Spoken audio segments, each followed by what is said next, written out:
Menino, o mercado virou e eu queria, aliás, uma das minhas expectativas de bater o papo contigo, eu tinha falado sobre isso aqui no início do programa, né? Porque olhando esse desempenho de hoje, eu tinha prestado atenção em alguns setores específicos, setor de elétricas, que tinha algumas estatais, estaduais ali, Copel, Cemig aparecendo nas altas, né? Também tinha algumas do setor de varejo, como Renner, Soma, mas não eram todas. Mas são papéis aí, são companhias que apanharam bastante aí nos últimos tempos, né? Por causa dessa crise de abastecimento, também aumento da inflação, juros, enfim, toda essa conta aí que a gente já sabe muito bem.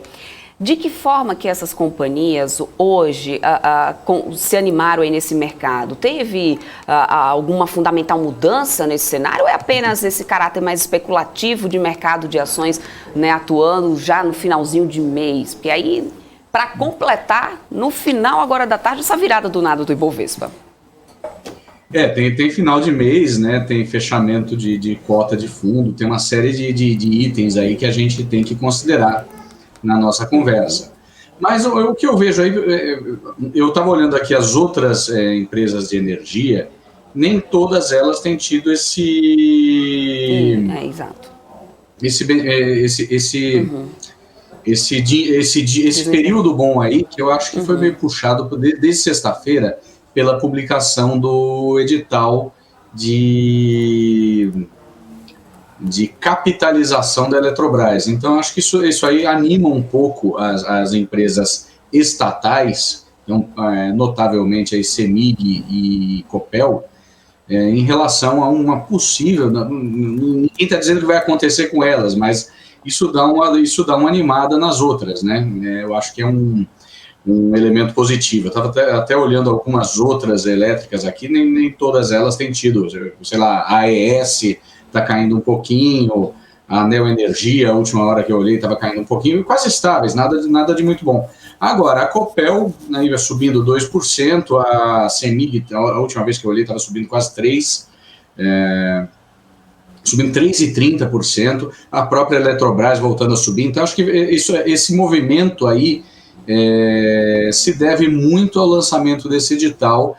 Então, o pessoal começou a olhar essas empresas com uma certa esperança aí de que isso possa se refletir. Tem uma aqui que não é estatal, que está subindo, a Equatorial também está subindo.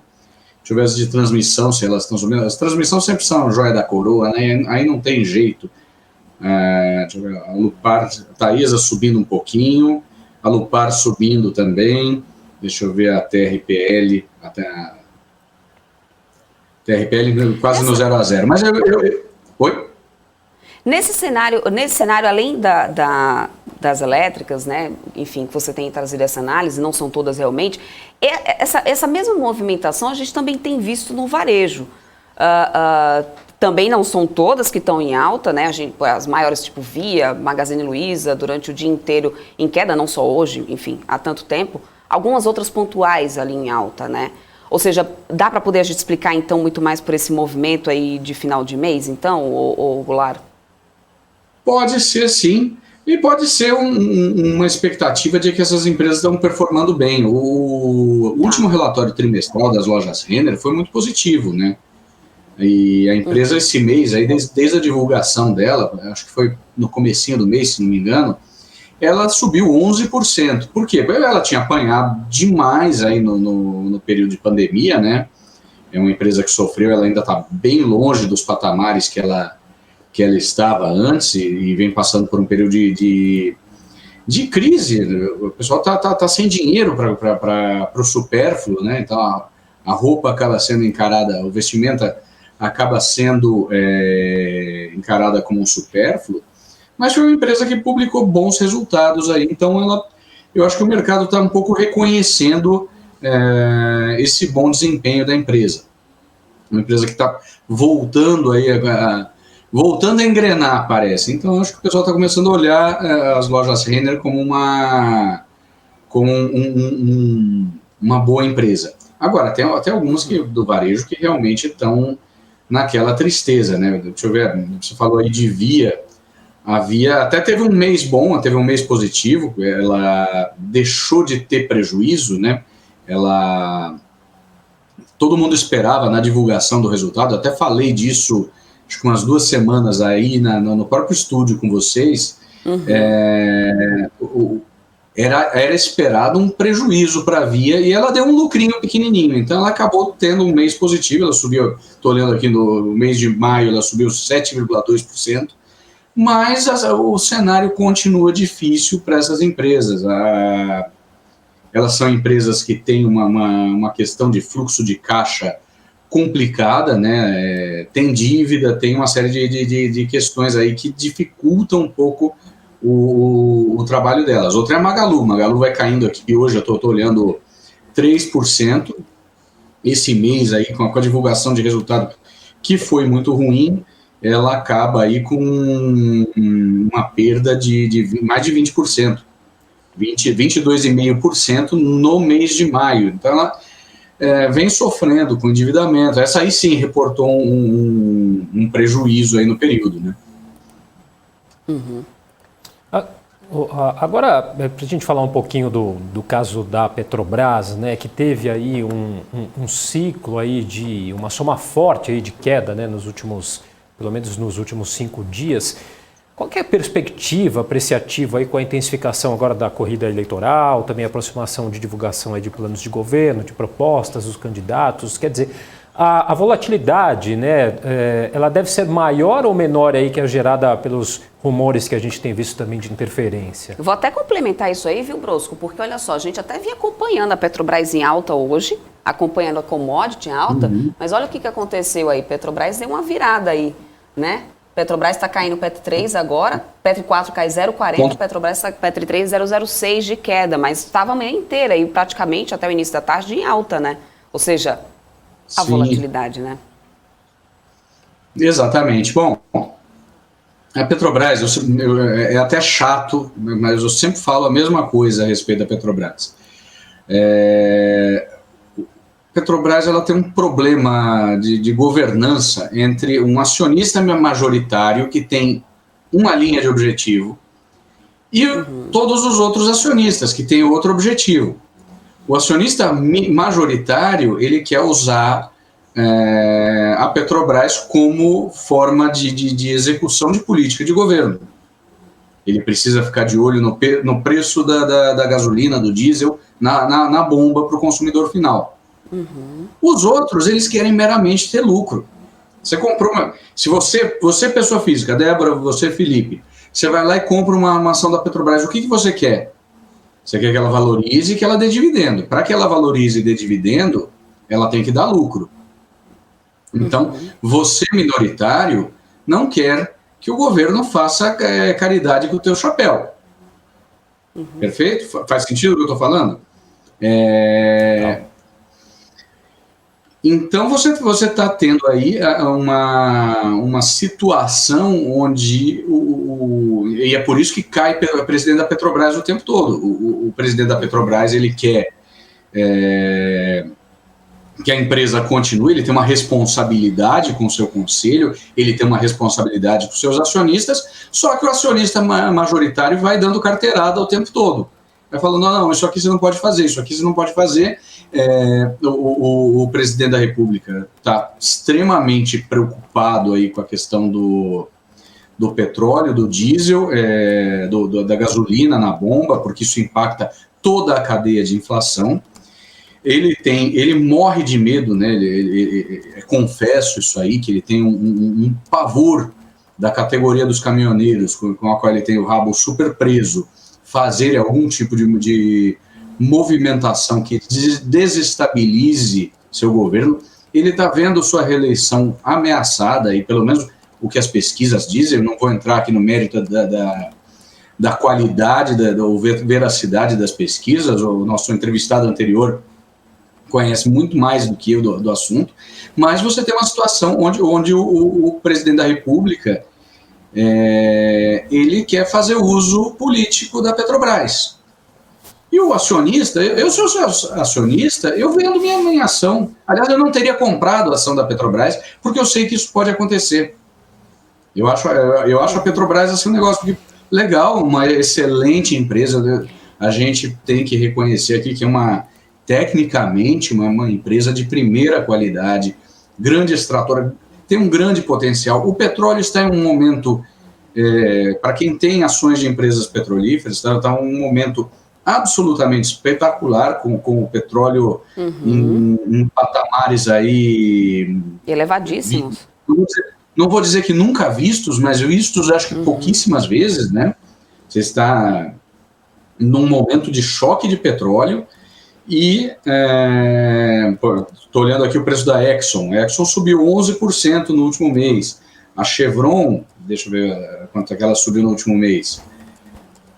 A Chevron no último mês agora até ficou estável. Mas você vê as outras, todas as empresas. Mário? Eu acho que caiu a conexão dele.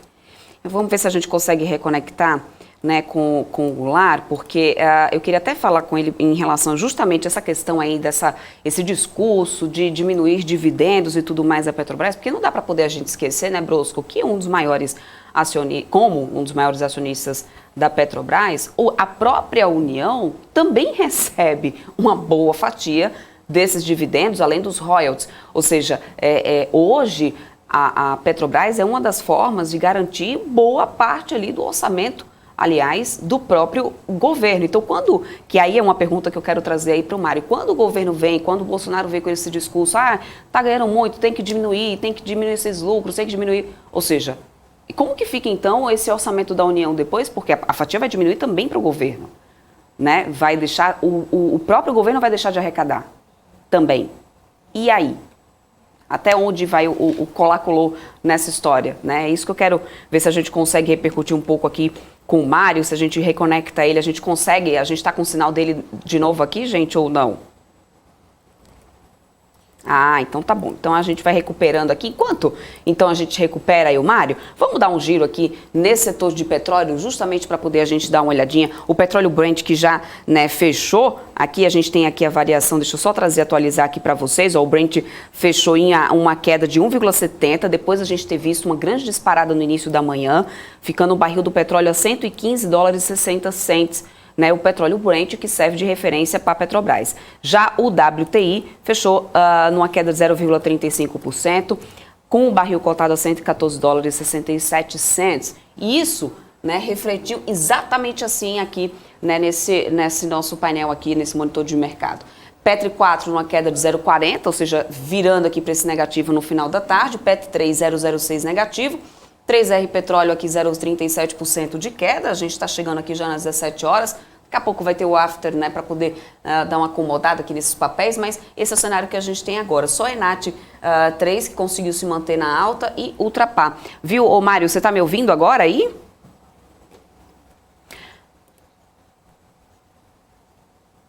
Então, Maravilha. Talvez não Mário, então, o que eu estava trazendo justamente, e era uma coisa que eu queria complementar aí, do que você estava falando, né, da sua análise, em relação à Petrobras, porque quando o governo vem com esse discurso de diminuir os dividendos, porque está tendo muito lucro a companhia, existe uma aspa aí importante, que é a fatia que a própria União recebe, né, de dividendos e também de royalties da Petrobras. Ou seja, quanto mais lucro a Petrobras tiver, maior também será a fatia, né, diretamente direcionada para a União, para os cofres públicos. Não é contraditório, então, o próprio governo dizer assim, não, eu não quero que a companhia tenha lucro? Até porque é importante lembrar que na lei de estatal, né, e aí isso foi uma coisa até que eu comentei aqui durante essa semana, em alguma outra oportunidade, outra entrevista, tanto está no Estatuto da Petrobras, por exemplo, né, como também está na lei de estatal, que o governo não pode tomar nenhuma decisão que venha aí, claro, gerar prejuízo para as companhias, porque aí a União vai ter que repor esse custo. Sem dúvida, mas aí o incumbente político, né, o presidente da República, capitão Jair, ele quer mostrar que ele bate no peito e fala, olha, não, eu vou intervir na Petrobras. Ele vem de uma escola política e populista. Ele poderia usar, por exemplo, o lucro da Petrobras para falar, olha, eu vou subsidiar a gasolina na bomba com o lucro que eu, União, posso subsidiar o preço da gasolina na bomba com o lucro. Eu não sei qual a conta que resultaria daí, tá? Não sei quanto.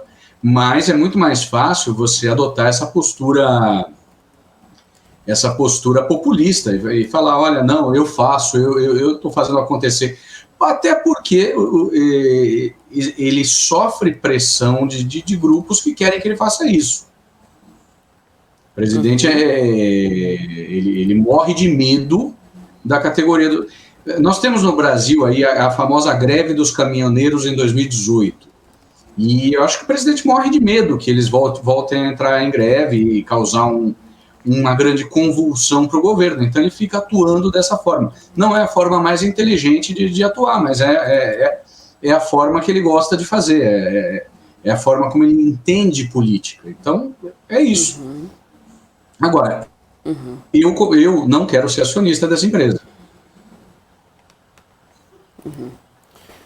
Pois é. Bom, vamos falar um pouquinho também sobre B3, ô Mário, porque o ativo apresenta aí uma boa valorização nesse ano, né? Mas desde o início de 2021 ainda opera com desvalorização aí de quase 38%, né? Quais os fatores aí que justificam essa forte queda e o que pode impactar ainda nos valores aí do ativo nesse ano de 2022, né? Os resultados, os fracos aí, resultados operacionais se mantidos podem aí reverter essa alta de quase 20% agora em 2022?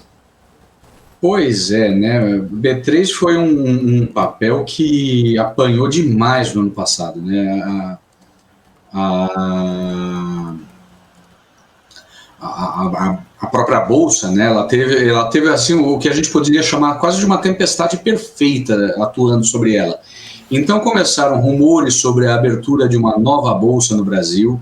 Nós tivemos no próprio ano passado uma queda de volume de negociação. Nós tivemos aí questões que até nem afetaram tanto o preço da ação, como aquelas questões de informações erradas sobre fluxo de estrangeiros.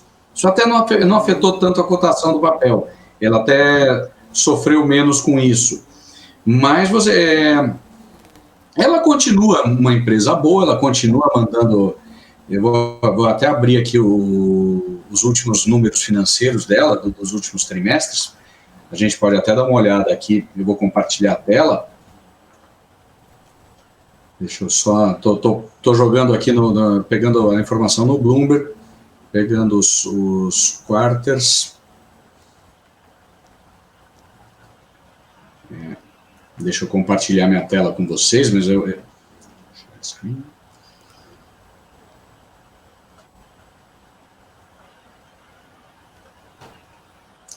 Conseguem ver aqui os números? Sim. Sim, olha só, ela é uma empresa que no ano passado, no ano de 2021, ela entregou uma margem líquida de 51%. Ela vem crescer, ela está com uma receita um pouco menor aí do que ela esteve no passado, teve uma redução em relação a um ano de 5%, teve alguns problemas de operação, mas continua uma empresa boa e eu acho que em algum momento no começo do ano entendeu-se que talvez o mercado tenha exagerado um pouco a mão com ela, mas ainda assim ela tem uma valorização razoável, ela continua tendo uma margem operacional, ela continua com um caixa relevante, aí, um caixa de 21 bilhões de reais, versus uma dívida de 13 bilhões, então ela tem um caixa positivo de 8 bilhões na mão. Ela continua uma empresa boa, mas sofreu um pouquinho aí com o próprio ambiente de negociações, com essa questão dos boatos sobre a instalação de uma nova bolsa. Realmente se instalou aí um novo mercado de balcão, mas é uma coisa pequena dentro do contexto dos negócios dela. Tivemos também um outro negócio que impactou demais no ano passado, que foi a mudança de olha só, olha como as coisas ficam, né? Em 1999, naquela mega desvalorização que teve do real, em janeiro ou fevereiro de 1999, teve ali um processo que a BMF, que é uma das integrantes, né, a antiga Bolsa de Futuros, que é uma das integrantes da B3, sofreu e que estava considerado ali vamos dizer, nos passivos, nas provisões da empresa, como improvável. e em algum momento o conselho da empresa decidiu mudar esse processo, um processo bilionário, agora eu não lembro exatamente os valores, mas ele mudou para possível, não foi nem provável, foi possível, aumentou um pouco a probabilidade da B3 ter que arcar com esse processo que ela sofreu aí por uma coisa da BMF em 1999, 23 anos atrás, não, desculpa, 23 anos atrás, quase um quarto de século. Então isso também contribuiu aí para a empresa sofrer um pouco. Mas ela vem se recuperando aí nesse ano, quase 20%, tá?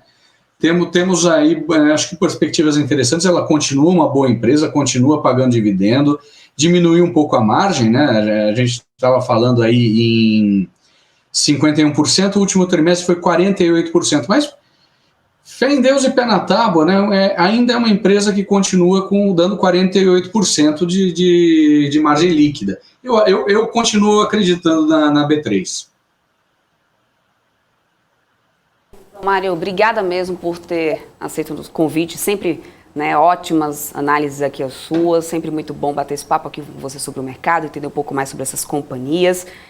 É isso, obrigada mesmo, claro que já contamos com você sempre aqui na nossa programação. Até uma próxima. Será um prazer, muito obrigado pelo convite, uma ótima tarde para vocês, ótima tarde para o pessoal que está nos assistindo. Espero em algum momento estar em São Paulo. Se eu estiver em São Paulo e receber o convite, eu vou ao estúdio, eu adoro estar aí no estúdio, então obrigado e uma ótima tarde para todo mundo. Opa! Só avisa e tá tudo certo. Tá bom? Convidado. Valeu, Manu. Até uma próxima. Até uma próxima. Tchau, tchau. Tchau, tchau.